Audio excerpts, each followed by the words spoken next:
when you have all users and then you go to your user, you have a new button here, view summary, right?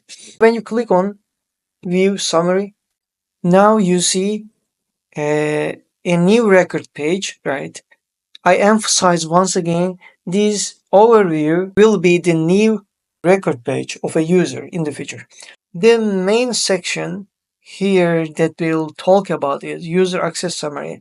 You simply see that you have several tabs here. User permissions, object permissions, field permissions, custom permissions, public group membership, and then queue membership, right? I simply see that like for user permissions, as a user, I have 192 plus different permissions assigned to me.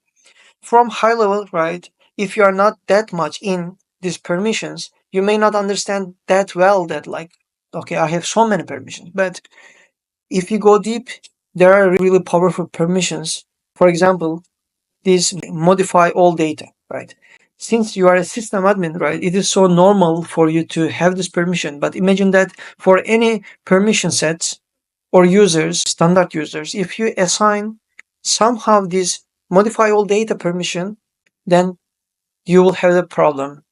And because this permission is really powerful, anyone with this permission can create, delete all data in your org. If you really want to give this permission to a simple user, not really, right? So if you have such problem, you can easily just check it from here.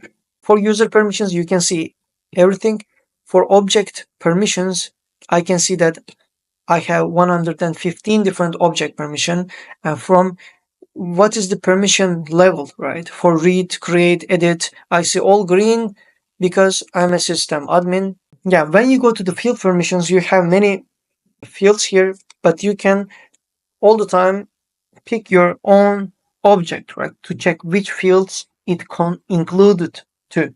In our case, we have account, and I see that, wow, as an admin, I don't have an edit access for clean status. I can read it, but I cannot edit it. What is the reason why I can't edit this one? Let me check. How do I check this? Simply, I can come here and then click on this, and then I go to this inline action as access granted by. It opens one pop-up for me. So in this model, I can see that, yeah, permission set groups and profile. Okay, they are 0, and I click on profiles. I see here this access is granted me by a profile named system administrator, and under that I see that this profile can not edit to that field either, right? At first glance, you can understand that, okay, what is the problem there, right? Which permission set gives what edit access, which profile gives what, and if they have a conflict within each other, so you can simply have a clue to approach to this problem. I think that's really powerful, and that makes admins, developers' life easier, because for many cases, developers may have these problems as well because they configure mainly the profiles, accesses, and then what goes into this one. If you have any more suggestions to me about the way of demoing some features, you can always share your opinions at the comments, right? Please subscribe and share. Have a nice, beautiful day.